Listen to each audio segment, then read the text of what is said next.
जय माता दी, जय शमशान भैरव।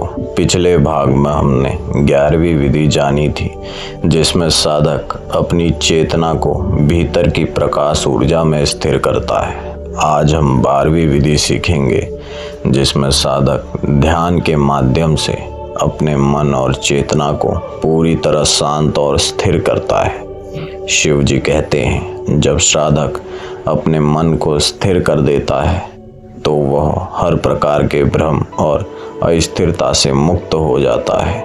कल्पना कीजिए, आप शांत बैठे हैं और धीरे धीरे अपने भीतर झांक रहे हैं। शिव जी पार्वती जी से कहते हैं, देखो देवी, यह ध्यान साधक को उसके भीतर की स्थिरता और शांति का अनुभव कराता है।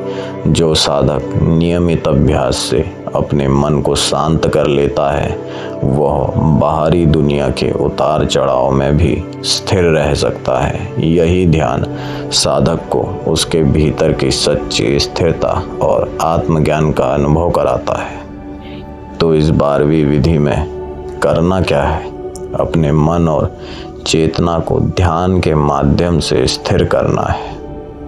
आराम से बैठें और रीढ़ सीधी रखें, आंखें बंद करें और धीरे धीरे श्वास पर ध्यान दें। कल्पना करें कि आपके भीतर एक स्थिर और शांत केंद्र है, जहां सभी विचार धीरे धीरे विलीन हो जाते हैं। धीरे धीरे आपका मन और चेतना उसी स्थिरता में घुलते हैं।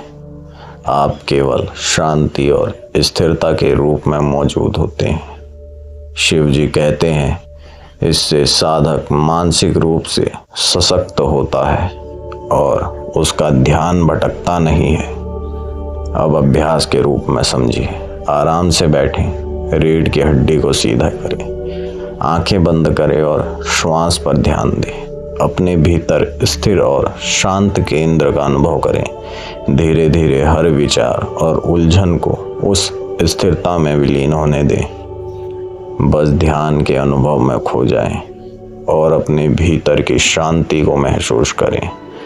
कुछ ही मिनट में आपको लगेगा कि आप केवल स्थिरता और शांति हैं और यही आपकी वास्तविक पहचान है। तो दोस्तों, ये थी विज्ञान भैरव तंत्र की 12वीं विधि। ध्यान के माध्यम से भीतर की शांति और स्थिरता। इस साधना से साधक मानसिक रूप से सशक्त और स्थिर होता है। इसे नियमित करें और देखें कैसे आपके भीतर का अस्तित्व धीरे धीरे पूर्ण शांति में स्थिर हो जाता है। अगला वीडियो में हम 13वीं विधि जानेंगे। जय माता दी, जय शमशान भैरव।